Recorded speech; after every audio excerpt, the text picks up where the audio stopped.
ಆಕಾಶವಾಣಿ ಮೈಸೂರು. ಇದು ಕರ್ನಾಟಕ ರಾಜ್ಯ ಮುಕ್ತ ವಿಶ್ವವಿದ್ಯಾನಿಲಯದ ವಾಣಿ.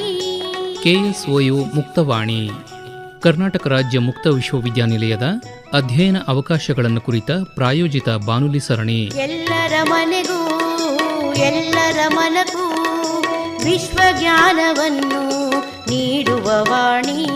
ಪ್ರಾಯೋಜಕರು ಪ್ರಸಾರಾಂಗ ಕರ್ನಾಟಕ ರಾಜ್ಯ ಮುಕ್ತ ವಿಶ್ವವಿದ್ಯಾನಿಲಯ ಮೈಸೂರು. ಯಾವುದೇ ಪದವಿ ಕಲಿಯಲು ಇರುವುದು ಮುಕ್ತ ವಿಶ್ವವಿದ್ಯಾನಿಲಯದ ವಾಣಿ. ಕೇಳಿ KSOU ಮುಕ್ತವಾಣಿ. ಕರ್ನಾಟಕ ರಾಜ್ಯ ಮುಕ್ತ ವಿಶ್ವವಿದ್ಯಾನಿಲಯದ ಗಣಕ ವಿಜ್ಞಾನ ಅಂದರೆ ಕಂಪ್ಯೂಟರ್ ಸೈನ್ಸ್ ಅಧ್ಯಯನ ಮತ್ತು ಸಂಶೋಧನಾ ವಿಭಾಗದಲ್ಲಿರುವ ಅಧ್ಯಯನ ಅವಕಾಶಗಳನ್ನು ಕುರಿತು ವಿಭಾಗದ ಮುಖ್ಯಸ್ಥರಾದ ಡಾ. ಭವ್ಯ DN ಅವರೊಂದಿಗಿನ ಸಂದರ್ಶನದ 2ನೇ ಭಾಗ. ಶ್ರೋತೃಗಳಿಗೆಲ್ಲ ನಮಸ್ಕಾರ. ಕರ್ನಾಟಕ ರಾಜ್ಯ ಮುಕ್ತ ವಿಶ್ವವಿದ್ಯಾನಿಲಯದ ಪ್ರಾಯೋಜಿತ ಬಾನುಲಿ ಸರಣಿ KSOU ಮುಕ್ತವಾಣಿಗೆ ಆತ್ಮೀಯವಾದ ಸ್ವಾಗತ. ಇವತ್ತಿನ ನಮ್ಮ ಕಾರ್ಯಕ್ರಮದಲ್ಲಿ ಕರ್ನಾಟಕ ರಾಜ್ಯ ಮುಕ್ತ ವಿಶ್ವವಿದ್ಯಾನಿಲಯದಲ್ಲಿ ಇರುವಂತಹ ಗಣಕ ವಿಜ್ಞಾನ ಅಧ್ಯಯನ ಮತ್ತು ಸಂಶೋಧನಾ ವಿಭಾಗದಲ್ಲಿರುವ ಅಧ್ಯಯನ ಅವಕಾಶಗಳನ್ನು ಕುರಿತಂತೆ ಮಾಹಿತಿ ಮಾಡಿಕೊಡ್ಲಿಕ್ಕೆ ಅಂತೇಳಿ ನಮ್ಮೊಟ್ಟಿಗಿದ್ದಾರೆ ವಿಭಾಗದ ಮುಖ್ಯಸ್ಥರಾದ ಡಾ. ಭವ್ಯ DN. ಮೇಡಮ್, ನಿಮಗೆ ಆತ್ಮೀಯವಾದ ಸ್ವಾಗತ ಕಾರ್ಯಕ್ರಮಕ್ಕೆ. Thank you sir. ಮೇಡಮ್, ಈಗ ಅಂಡರ್ ಗ್ರ್ಯಾಜುಯೇಟ್ ಮತ್ತು ಸ್ನಾತಕೋತ್ತರ ಪದವಿ PhD ಕಾರ್ಯಕ್ರಮ ಎಲ್ಲ ಆಯಿತು. ಇದಲ್ಲದೆ ಬೇರೆ ಯಾವ್ಯಾವ ಕೋರ್ಸ್ಗಳಿದೆ ಮೇಡಮ್? ಡಿಪ್ಲೊಮೊ, ಸರ್ಟಿಫಿಕೇಟ್ ಕೋರ್ಸ್ಗಳಿದ್ದಾರೆ. 2 ಡಿಪ್ಲೊಮೊ ಕೋರ್ಸಸ್ ಇದೆ ಸರ್. ಒಂದು ಡಿಪ್ಲೊಮೊ ಇನ್ ಕಂಪ್ಯೂಟರ್ ಅಪ್ಲಿಕೇಶನ್ ಅಂತ, ಇನ್ನೊಂದು PGCCA ಅಂತ, post graduation diploma in computer application ಅಂತ. ಇದರ ಅವಧಿ ಎಲ್ಲ ಎಷ್ಟು ಮೇಡಮ್? ಇದು ಡ್ಯೂರೇಷನ್ ಬಂದು 1 ವರ್ಷ ಸರ್. ಡಿಪ್ಲೊಮೊದು ಮತ್ತೆ PGCCA ಎರಡೂನು 1 ವರ್ಷ. ಹೌದು. ನಿಮ್ದು ಎಲಿಜಿಬಿಲಿಟಿ ಕ್ರೈಟೀರಿಯಾ DCAಗೆ ಬಂದು ಅದು ಡಿಪ್ಲೊಮೊ ಮಾಡ್ತೀನಿ ಅಂದ್ರೆ ಅದೇ 10+2 ಇರಬೇಕು. 10+2. ಹೌದು. PGCCA ಮಾಡ್ತೀರಿ ಅಂದ್ರೆ ಮೇಡಮ್? PGCCA ಮಾಡ್ತೀನಿ ಅಂತ ಅಂದ್ರೆ ಡಿಗ್ರಿ ಆಗಿರ್ಬೇಕು ಸರ್. ಡಿಗ್ರಿ ಆಗಿರ್ಬೇಕು. ಹೌದು. ಇವರಿಗೂ ಮ್ಯಾಥಮೆಟಿಕ್ಸ್ ಕಡ್ಡಾಯನಾ ಅಥವಾ ಇಲ್ವಾ? ಕಡ್ಡಾಯನೇ ಇರುತ್ತೆ ಸರ್. ಯಾಕೆಂದ್ರೆ ನೀವು ಸೈನ್ಸ್ ಬ್ಯಾಕ್ ಗ್ರೌಂಡ್ ತಗೊಂಡು ಬಂದು ಈ PGCCA ಮಾಡೋರಿಗೆ ಕಡ್ಡಾಯ ಇದೆ. ಈಗ 10+2 ನಲ್ಲಿ ಯಾರೋ ಒಬ್ರು ಕಾಮರ್ಸ್ ಕಲಿತಾ ಇರ್ತಾರೆ, ಅವ್ರಿಗೆ ಯಾವುದೋ ಒಂದು ಸ್ಟ್ಯಾಟಿಸ್ಟಿಕ್ಸ್ ಏನಾದ್ರು ಕಲ್ತಿದ್ರೆ ಡಿಪ್ಲೊಮೊಗೆ ಅವರು ಮಾಡಬಹುದು. ಆಗಲಿ ನಾವು ಎಲಿಜಿಬಿಲಿಟಿ ಇದರಲ್ಲಿ ಕೊಟ್ಟಿಲ್ಲ. ನಂತರ ಏನಾದರೂ ನಾವು ಚೇಂಜಸ್ ಮಾಡಿ ಇದು ಮಾಡಿದ್ರೆ ಅದನ್ನ ಕೊಡ್ಬೋದು ಸರ್. ಅಂತರ ಇದ್ರದ್ದು ಪೇಪರ್ಗಳೆಲ್ಲ ಹೇಗಿರುತ್ತೆ ಮೇಡಮ್? ಇದರಲ್ಲಿ ಏನು ಕಲಿಸ್ತೀರಿ ಅವರಿಗೆ? ಅಂದ್ರೆ ಈಗ ಒಂದು ವಿದ್ಯಾರ್ಥಿ ಡಿಪ್ಲೊಮೊ ಇನ್ ಕಂಪ್ಯೂಟರ್ ಅಪ್ಲಿಕೇಶನ್ಗೋ ಅಥವಾ post graduate diploma in computer ಅಪ್ಲಿಕೇಶನ್ಗೆ ಪ್ರವೇಶ ಪಡ್ಕೊಳ್ತಾನೆ ಅಂತ ಇಟ್ಕೊಳ್ಳಿ. ನೀವಿಲ್ಲಿ BCA BSc ನಲ್ಲಿ 3 ವರ್ಷ ಕಲಿಸುವ ವಿದ್ಯಾರ್ಥಿಗೂ ನೀವು ಇಲ್ಲಿ 1 ವರ್ಷಕ್ಕೆ ಅವನನ್ನ ಒಂದು ಸರ್ಟಿಫಿಕೇಟ್ ಕೊಟ್ಟು ಕಳಿಸ್ತೀರಿ. ಅಷ್ಟರಲ್ಲಿ ನೀವು ಅವನಿಗೆ ಏನೇನು ಕಲಿಸ್ತೀರಿ ಅಂತ? ಇಲ್ಲಿ ನೀವು ಸರ್ಟಿಫಿಕೇಟ್ ಪ್ರೋಗ್ರಾಮ್ ಅಂತ ಬಂದ ತಕ್ಷಣನೇ ನೀವು ಇಲ್ಲಿ ಡೆಪ್ತ್ ಏನೂ ಹೋಗಲ್ಲ. ಬೇಸಿಕ್ ನಾಲೆಡ್ಜ್ ಅಷ್ಟೇ ನೀವು ಕಲಿಯಲಿಕ್ಕೆ ಆಗೋದು. ಕಂಪ್ಯೂಟರ್ ಅನ್ನೋದನ್ನ ತಿಳ್ಕೊಳ್ತಾರಷ್ಟೇ. ನೀವು ನಿಮ್ಗೆ ಇನ್ನ ಡೆಪ್ತ್ ಹೋಗ್ಬೇಕು ಅಂದ್ರೆ ನೀವು ಬ್ಯಾಚುಲರ್ಸ್ ಡಿಗ್ರಿ, ಮಾಸ್ಟರ್ ಡಿಗ್ರಿ ಮಾಡ್ಲೇಬೇಕು. ಇಲ್ಲಿ ಬೇಸಿಕ್ ನಾಲೆಡ್ಜ್ ಅಂದ್ರೆ ಈಗ MS ವರ್ಡ್ ಬಗ್ಗೆ ತಿಳ್ಕೊಬಹುದು, ಡೆಸ್ಕ್ಟಾಪ್ ಪಬ್ಲಿಷಿಂಗ್ ಬಗ್ಗೆ ಇರುತ್ತೆ, ಮತ್ತೆ ಆಫೀಸ್ ಆಟೋಮೇಷನ್ ಅಂದ್ರೆ MS ವರ್ಡ್ ಮತ್ತೆ ಎಕ್ಸೆಲ್ ಅದ್ರ ರಿಲೇಟೆಡ್ ಕಲಿತೀರಾ ಡಿಪ್ಲೊಮೋದಲ್ಲಿ ಬಂದ್ರೆ. ಮತ್ತೆ internet and web page designing ಅಂತ ಒಂದು ಸಬ್ಜೆಕ್ಟ್ ಇದೆ, ಅದ್ರ ತಿಳ್ಕೊತೀರಾ. ಅದೇ ರೀತಿ ನೀವು PGCCA ಅಂತ ಬಂದ್ರೆ, ಪೋಸ್ಟ್ ಗ್ರಾಜುಯೇಷನ್ ಡಿಪ್ಲೊಮೊ ಅಂತ ಬಂದ್ರೆ ಕಂಪ್ಯೂಟರ್ ಫಂಡಮೆಂಟಲ್ಸ್ ಇರುತ್ತೆ. ಬಟ್ ಇದರಲ್ಲಿ ಇನ್ನು ಸ್ವಲ್ಪ ಡೆಪ್ತ್ ಹೋಗ್ಬಿಡ್ತೀವಿ. ಡಿಪ್ಲೊಮೊಗಿಂತ ಇನ್ನೊಂಚೂರು ಡೆಪ್ತ್ ಇರುತ್ತೆ ಇದರಲ್ಲಿ. ಅಂದ್ರೆ ಪದವಿ ನಂತರ ಬರೋರಾದ್ರಿಂದ ಈ ಕೋರ್ಸ್ಗೆ ಸ್ವಲ್ಪ ಅವರಿಗೆ ಹೆಚ್ಚಿನ ಮಟ್ಟದಲ್ಲಿ ನಿಮಗೆ ಇದರಲ್ಲಿ ಪ್ರೋಗ್ರಾಮಿಂಗ್ ಇನ್ C ಅಂತಾನೂ ಕೊಡ್ತೀವಿ. ಮತ್ತೆ RDBMS ಅಂತ ಬರುತ್ತೆ, ಅಂದ್ರೆ ಡಾಟಾ ಬೇಸ್ ರಿಲೇಟೆಡ್ ಬರುತ್ತೆ. ಡಾಟಾ ಕಮ್ಯುನಿಕೇಶನ್ ಅಂಡ್ ನೆಟ್ವರ್ಕ್ಸಿಂಗ್ ಅಂತ ಇದು ಮಾಡ್ತೀವಿ. ಆಪರೇಟಿಂಗ್ ಸಿಸ್ಟಮ್ ಮತ್ತೆ ಲ್ಯಾಬ್ ಇರುತ್ತೆ ಇದರಲ್ಲಿ 2. ಡಿಪ್ಲೊಮೊಗೂ ಇರುತ್ತೆ ಮತ್ತೆ ಪೋಸ್ಟ್ ಗ್ರಾಜುಯೇಷನ್ ಡಿಪ್ಲೊಮೊಗೂ ಇರುತ್ತೆ. ಮತ್ತೆ ಬಂದು ಇದರಲ್ಲಿ ನಾನು ಇನ್ನೊಂದು ಹೇಳ್ಬೇಕಾಗಿರೋದು, ನಮಗೆ ಕ್ಲಾಸಸ್ ರಿಲೇಟೆಡ್ ಅಂದ್ರೆ ನಾವು PCP ಅಂತ ಕರಿತೀವಿ ಅದನ್ನ, ಪರ್ಸನಲ್ ಕಾಂಟ್ಯಾಕ್ಟ್ ಪ್ರೋಗ್ರಾಮ್ ಅಂತ. ಎಲ್ಲದ್ರಲ್ಲೂ ಅಂದ್ರೆ ಈಗ MSc in computer science, MCA ಮತ್ತೆ BCA, BSc in computer science ಎಲ್ಲದರಲ್ಲೂ 18 ಡೇಸ್ ಅಂದ್ರೆ ಈಚ್ ಸೆಮಿಸ್ಟರ್ ಅಲ್ಲಿ ಒಂದು ಸೆಮಿಸ್ಟರ್ ಅಲ್ಲಿ 18 ಡೇಸ್ ಕ್ಲಾಸಸ್ ಅಂತ ಇದು ಮಾಡ್ತೀವಿ. ಅದರಲ್ಲಿ ನಾವು ಆಫ್ಲೈನ್ ಅಂದ್ರೆ ಥಿಯರಿ ಕ್ಲಾಸಸ್ ನ ಮಾಡಕ್ಕೆ ನಾವು ಆನ್ಲೈನ್ ಕ್ಲಾಸಸ್ ನ ಮಾಡ್ತೀವಿ. ಮತ್ತೆ ಪ್ರಾಕ್ಟಿಕಲ್ಸ್ ನ ಆಫ್ಲೈನ್ ಅಂದ್ರೆ ಇಲ್ಲಿಗೆ ಬಂದು ನೀವು ಅದನ್ನ ಲ್ಯಾಬ್ ಇರುತ್ತೆ ಅದರಲ್ಲಿ ನೀವು ಆ ಅವಕಾಶ ಸ್ಟಡಿ ಸೆಂಟರ್ ಅಲ್ಲೂ ಇರೋದಿಲ್ಲ. ಸ್ಟಡಿ ಪ್ರಾದೇಶಿಕ ಕೇಂದ್ರಗಳಲ್ಲೂ ಇಲ್ಲ. ಈಗ ಕೇಂದ್ರ ಕಚೇರಿಗೆ ಬರಬೇಕು. ಕೇಂದ್ರ ಕಚೇರಿಗೆ ಬರಬೇಕು. ಅಂದ್ರೆ ಪ್ರಾಕ್ಟಿಕಲ್ ಎಕ್ಸಾಮ್ ಲ್ಯಾಬ್ ಅಲ್ಲಿ ಕೆಲಸ ಮಾಡುವಂತ ಏನು ಅಧ್ಯಯನ ಮಾಡ್ತಾರೋ ಅದಷ್ಟಕ್ಕೂ ಅವರು 18 ದಿನಗಳ ಕಾಲ 18 ದಿನ ಅಲ್ಲ 9 ದಿನ 9 ದಿನ ಆನ್ಲೈನ್ ಅಂದ್ರೆ ಥಿಯರಿ ಕ್ಲಾಸಸ್ಗೆ ನಾವು ಆನ್ಲೈನ್ ಅಲ್ಲೇ ಮಾಡ್ಬಿಟ್ಟು ಇನ್ನು 9 ದಿನ ಕಡ್ಡಾಯವಾಗಿ ಅವರು ಇದಕ್ಕೆ ಬರಬೇಕಾಗ್ತದೆ. ಹೌದು. ಎಲ್ಲರೂ diploma, PGCCA, BCA, BSc, MSc, MCA ದವರು. ಹೌದು. ಇದು DCA ಮತ್ತೆ PGCCAಗೆ 9 ದಿನ 9 ದಿನ ಮಾತ್ರ. 1 ವರ್ಷದ ಅವಧಿಯದ್ದಾಗಿರೋದ್ರಿಂದ 9 ದಿನಗಳ ಕಾಲ. ಅವ್ರಿಗೆ ಪ್ರಾಕ್ಟಿಕಲ್ ಎಷ್ಟು ದಿನ ಮೇಡಮ್? ಅವರಿಗೆ ಪ್ರಾಕ್ಟಿಕಲ್ 4 ಡೇಸ್ ಇರುತ್ತೆ. ಅಂದ್ರೆ ಆಯಾ ಕೋರ್ಸಿನ ಅವಧಿಗೆ ತಕ್ಕಂತೆ ಕಾಂಟ್ಯಾಕ್ಟ್ ಕ್ಲಾಸ್ಗಳನ್ನ ನಿಗದಿ ಮಾಡಿರ್ತೀರಿ ಮೇಡಮ್. ಇಷ್ಟೆಲ್ಲ ಆದ್ಮೇಲೆ ಈ ಪ್ರಾಜೆಕ್ಟ್ ಅಂತ ಒಂದು ವಿಷಯ ಹೇಳಿದ್ರಿ. ಇದನ್ನ BSc ನಲ್ಲೂ ಮಾಡ್ತಾರೆ, BCA ನವರು ಮಾಡ್ತಾರೆ, MCA, MSc ನವರು ಮಾಡ್ತಾರೆ. ಈ ಡಿಪ್ಲೊಮಾ ಕೋರ್ಸ್ನವರಿಗೂ ಈ ಪ್ರಾಜೆಕ್ಟ್ ಇಲ್ಲ ಸರ್. ಅವ್ರಿಗೆ ಬರೀ ಪ್ರಾಕ್ಟಿಕಲ್ಸ್ ಇರುತ್ತೆ ಅಷ್ಟೇ, ನಾವು ಇಲ್ಲಿ ಕಲಿಸ್ತೀವಿ, ಬಟ್ ಪ್ರಾಜೆಕ್ಟ್ ಇರಲ್ಲ.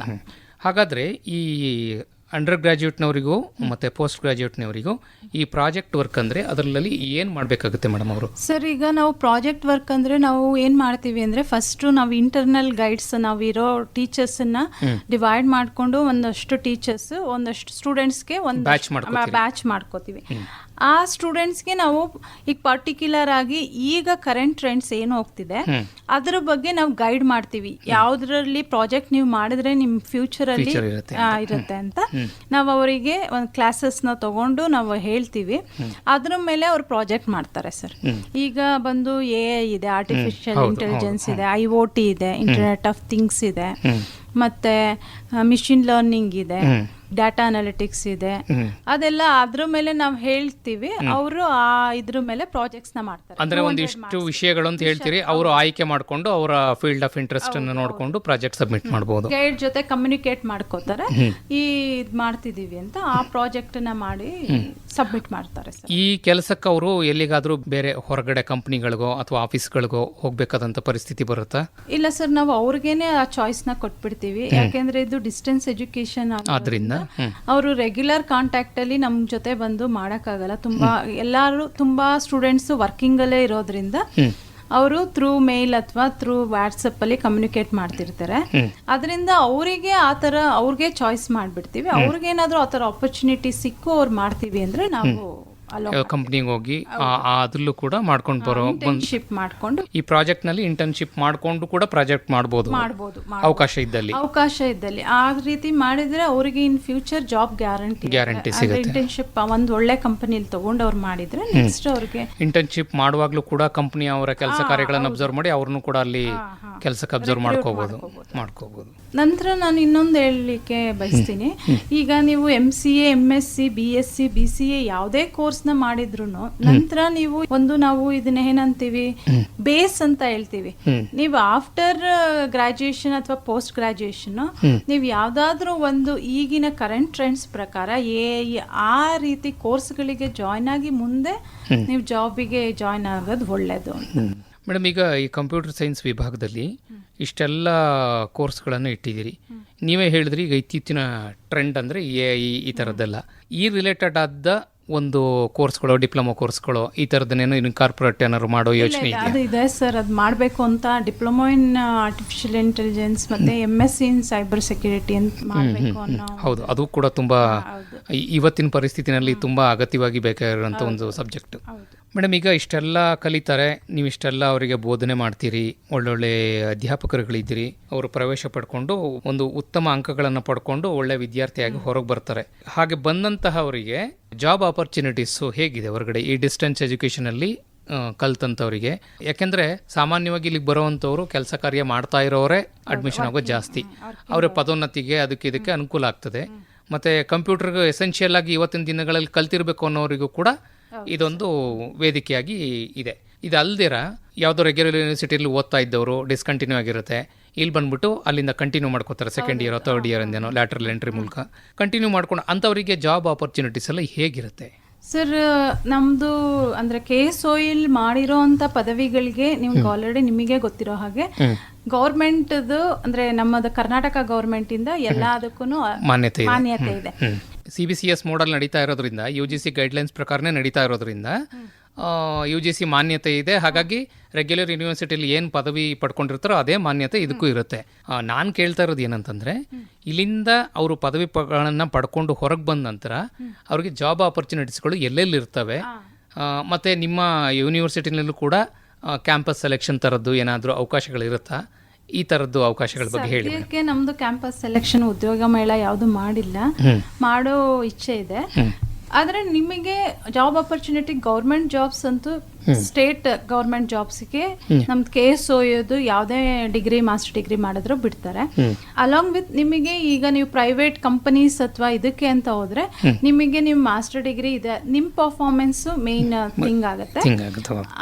ಅದ್ರ ಜೊತೆಗೆ ನೀವು ಇವಾಗ ಡಾಟಾ ಸೈಂಟಿಸ್ಟ್ ಆಗ್ಬೋದು, ಅಥವಾ AI ಮಿಷನ್ ಲರ್ನಿಂಗ್ ಇಂಜಿನಿಯರ್ ಆಗ್ಬೋದು, ಅಥವಾ ಸೈಬರ್ ಸೆಕ್ಯೂರಿಟಿ ಅನಲಿಸ್ಟ್ ಆಗ್ಬೋದು, ಅಥವಾ ಡಾಟಾ ಅನಲಿಸ್ಟ್ ಆಗ್ಬೋದು, ಅಥವಾ ನೀವು ಹೋಗ್ಬೇಕು ಅಂದ್ರೆ IT ಕಂಪನೀಸ್ಗೆ ಜಾಯ್ನ್ ಆಗ್ಬೋದು. ಹೌದು. ಮತ್ತೆ ಯೂನಿವರ್ಸಿಟಿ ಕಾಲೇಜಸ್ಗೆ ಇವಾಗ ನೀವು MSc ಮಾಡ್ಕೋತೀರಾ ಅಥವಾ MCA ಮಾಡ್ಕೋತೀರಾ, ನೀವು ಅಲಾಂಗ್ ವಿತ್ ನೀವು ಅದ್ರ ಜೊತೆಗೆ KSET ಅಥವಾ PhD ನಾವು ಮಾಡ್ಕೊಂಡ್ರೆ ನೀವು ಯೂನಿವರ್ಸಿಟಿ ಫ್ಯಾಕಲ್ಟಿ ಆಗು ಕೂಡ ವರ್ಕ್ ಮಾಡ್ಬೋದು. ಅಲ್ಲದೆ ಎಜುಕೇಷನ್ ಇನ್ಸ್ಟಿಟ್ಯೂಟ್ಗಳಲ್ಲಿ ಹೌದು ಬ್ಯಾಂಕಿಂಗ್ ಹೋಗ್ಬೋದು, ಎಜುಕೇಷನಲ್ ಇನ್ಸ್ಟಿಟ್ಯೂಟ್ಗಳಲ್ಲಿ ಕಂಪ್ಯೂಟರ್ ಕಲ್ಸಕ್ಕೂ ಕೂಡ ಹೋಗ್ಬೋದು. ನೀವು ಮಾಡಿದ್ರೆ ಸರ್ ಆಲ್ಮೋಸ್ಟ್ ನಿಮ್ಗೆ ಜಾಬ್ ಇಲ್ಲ ಅಂತ ಎಲ್ಲ ಜಾಬು ಸಿಗುತ್ತೆ ಜೀವನದಲ್ಲಿ ಒಂದು ಹಂತ ತಲುಪಿಕೊಂಡ ಹಾಗೇನೆ. ಹೌದು ಹೌದು ಮೇಡಮ್, ಈಗ ಇಷ್ಟೆಲ್ಲ ಕಲೀಲಿಕ್ಕೆ ಸಿದ್ಧಪಾಠಗಳನ್ನ ಕೊಡ್ತೀರಿ ಅಂತ ಹೇಳಿದ್ರಿ. ಅವರು ಓದುವಾಗ ಅದು ಯಾವ ಭಾಷೆನಲ್ಲಿರುತ್ತೆ? ಕಂಪ್ಯೂಟರ್ ಆದ್ರಿಂದ ಸಾಮಾನ್ಯವಾಗಿ ಇಂಗ್ಲಿಷ್ನಲ್ಲೇ ಇರುತ್ತೆ ಸರ್. ಮೀಡಿಯಮ್ ಆಫ್ ಇನ್ಸ್ಟ್ರಕ್ಷನ್ ನಮ್ದೆಲ್ಲ ಇಂಗ್ಲಿಷ್ನಲ್ಲೇ ಇದೆ, ಕೋರ್ಸಸ್ಸನ್ನು ಇಂಗ್ಲಿಷ್ನಲ್ಲೇ ಇದೆ. ಈ ನಿಮ್ಮ ಸಿದ್ಧಪಾಠಗಳಲ್ಲದೆ ಅವರು ಹೆಚ್ಚಿನ ಅಧ್ಯಯನ ಮಾಡಬೇಕು. ಈಗ PhD ಕೋರ್ಸು ಇದೆ ಅಂತಂದ್ರಿ, ಅವರು ಹೆಚ್ಚಿನ ಅಧ್ಯಯನ ಮಾಡಬೇಕಾಗುತ್ತೆ. ಇದಕ್ಕೆಲ್ಲ ಏನು ಫೆಸಿಲಿಟಿ ಇದೆ ಮೇಡಮ್? ಲೈಬ್ರರಿ, KSOU ಲೈಬ್ರರಿ ಇದೆ, ಅದರಲ್ಲಿ ಬುಕ್ಸ್ ಅವೈಲಬಲ್ ಇರುತ್ತೆ. ಮತ್ತು ನಮ್ದು ಮೇನ್ ನಮ್ದು SLM ಸೆಲ್ಫ್ ಲರ್ನಿಂಗ್ ಮೆಟೀರಿಯಲ್ ಅಂತ ನಾವೇ ಬರ್ದಿರ್ತೀವಿ. ಅದು ಅವರಿಗೆ ಆರಾಮಾಗಿ ಓದ್ಕೊಂಡು ಎಕ್ಸಾಮ್ಸ್ ನ ಬರೀಬಹುದು. ನಿಮಗಿನ್ನ ನೀವು ಅಂದ್ರೆ ಓದ್ಕೊಂಡು ಇದ್ ಮಾಡ್ಬೇಕು ಅಂದ್ರೆ ನೀವು ಪ್ರಿಸ್ಕ್ರೈಬ್ಡ್ ಸಮ್ ಬುಕ್ಸ್ ಸಿಗುತ್ತೆ. ಈಗ NET KSET ಎಕ್ಸಾಮ್ಸ್ ಎಲ್ಲ ಹೋಗ್ತೀನಿ ಅಂತ ಅಂದ್ರೆ ಆ ಬುಕ್ಸ್ ನ ರೆಫರ್ ಮಾಡಿದ್ರೆ ನಿಮ್ಗೆ ಅಂದ್ರೆ ಅವ್ರು ರೆಫರ್ ಮಾಡಕ್ಕೆ ನೀವು ಇಂತಿಂತ ಬುಕ್ಗಳನ್ನ ರೆಫರ್ ಮಾಡ್ಬೋದು ಅಂತ ಕೂಡ ಗೈಡ್ ಮಾಡ್ತೀರಾ ಅವರಿಗೆ? ಆಗಲಿ ಮೇಡಮ್, ಸಾಕಷ್ಟು ವಿಷಯಗಳನ್ನು ಗಣಕ ವಿಜ್ಞಾನ ಅಧ್ಯಯನ ಮತ್ತು ಸಂಶೋಧನಾ ವಿಭಾಗದಲ್ಲಿ ಇರುವಂತಹ ಅಧ್ಯಯನ ಅವಕಾಶಗಳ ಬಗ್ಗೆ ಸಾಕಷ್ಟು ಮಾಹಿತಿಯನ್ನು ನಮ್ಮ ವಿದ್ಯಾರ್ಥಿಗಳಿಗೆ ಮಾಡಿಕೊಟ್ಟಿದ್ದೀರಿ. ಗಣಕ ವಿಜ್ಞಾನವನ್ನು ಅವರು ವೃತ್ತಿಗಾಗಿಯೋ ಅಥವಾ ಅರಿವಿಗಾಗಿಯೋ ಮಾಡಬೇಕು ಅಂತ ಅವ್ರು ಬಯಸಿದಲ್ಲಿ ಅವರು ಆರಾಮವಾಗಿ ಕರ್ನಾಟಕ ರಾಜ್ಯ ಮುಕ್ತ ವಿಶ್ವವಿದ್ಯಾನಿಲಯಕ್ಕೆ ಬಂದು ಅಥವಾ ಆನ್ಲೈನಲ್ಲೇ ಪ್ರವೇಶ ಪಡ್ಕೊಂಡು ಇಲ್ಲಿರುವಂತಹ ಅಧ್ಯಾಪಕರುಗಳ ಮಾರ್ಗದರ್ಶನ ಪಡ್ಕೊಂಡು ಅವರು ಆ ಕೋರ್ಸ್ಗಳನ್ನು ಕಲಿಬಹುದು ಅಂತ ಹೇಳ್ತಾ ಇಷ್ಟೊತ್ತು ಮಾಹಿತಿ ಮಾಡಿಕೊಟ್ಟಿದ್ದಕ್ಕಾಗಿ ನಿಮ್ಗೆ ಧನ್ಯವಾದಗಳು. ನಮಸ್ಕಾರ ಸರ್. ವಂದನೆಗಳು ಸರ್.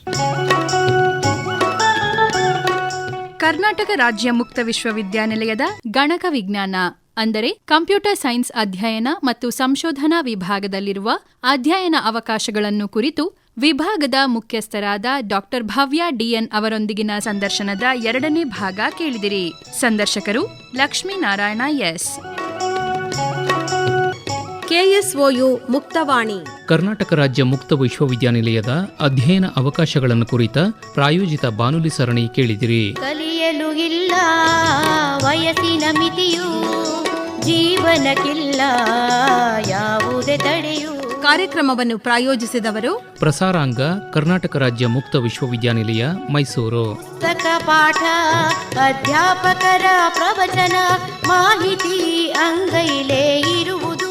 ಶೀರ್ಷಿಕೆ ಗೀತೆ ರಚನೆ ಡಾಕ್ಟರ್ R ಸಂತೋಷ್ ನಾಯಕ್. ರಾಗ ಸಂಯೋಜನೆ ಹಾಗೂ ಗಾಯನ G ಪುಷ್ಪಲತಾ. ನಿರ್ಮಾಣ N ಕೇಶವಮೂರ್ತಿ. ಕಲಿಯಲು ತಿಳಿಯಲು ಜಗವನು ತಿರುಗಲು ಮುಕ್ತ ವಿಶ್ವವಿದ್ಯಾಲಯವು ನಿಮ್ಮೊಂದಿಗೆ ಇರುವುದು.